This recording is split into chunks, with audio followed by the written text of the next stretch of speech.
आणि एकीकडे बिहारच्या निवडणुका आहेत, पण इकडे महाराष्ट्रात अर्थातच स्थानिक स्वराज्य संस्थांच्या निवडणुका होत आहेत आणि त्या अनुषंगानं महायुतीमध्ये जागा वाटपावरनं वाद पेटण्याची किंवा वाद रंगण्याची दाट शक्यता आहे। याचं कारण काय? तर आज एक बैठक झाली आणि या बैठकीमध्ये ही बैठक भाजपची बैठक होती आणि या बैठकीमध्ये जिथे आपली ताकद असेल तिथे माघार नाही अशा सूचना वरिष्ठ नेत्यांकडनं निवडणूक प्रभारींना देण्यात आल्याचं कळतंय। त्याचसोबत समसमान जागांसाठी आग्रही भूमिका घ्या अशाही सूचना दिल्या गेल्या। वरच्या निवासस्थानी भाजपच्या जिल्हा निवडणूक प्रभाऱ्यांची बैठक झाली आणि नेत्यांचा आग्रही सूर समसमान जागांसाठी किंवा जिथे आपली ताकद आहे तिथे अधिक जागांसाठी पाहायला मिळाला।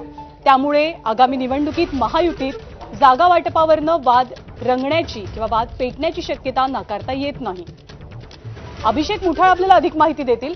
अभिषेक, मुख्यमंत्र्यांच्या उपस्थितीत आज एक बैठक झाल्याची माहिती मिळतेय। नेमकं काय घडलं, काय सूचना दिल्या गेल्यात, कशी स्ट्रॅटेजी आहे भाजपची?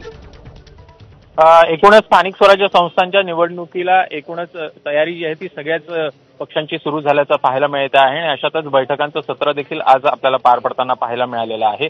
भाजपची आज बैठक पार पडली आहे, सोबतच महायुतीची समन्वय समितीची देखील बैठक पार पडली आहे आणि या महायुतीच्या जागा वाटपावरून कुठेतरी वादंग निर्माण होण्याची देखील शक्यता आहे। एकूण जिथं आपली ताकद अधिक आहे तिथं माघार घेऊ नका अशा प्रकारचे थेटपणे निर्देश वरिष्ठ नेत्यांकडनं भाजपच्या जिल्हा निवडणूक प्रभारींना देण्यात आलेले आहेत। समसमान जागांसाठी कुठेतरी आग्रही मागणी करण्यासाठी देखील बोलण्यात आलेलं आहे। एकूणच याच बैठकीचे महायुतीच्या समन्वय समितीत देखील आपल्याला आज पडसाद पाहायला मिळालेले आहे।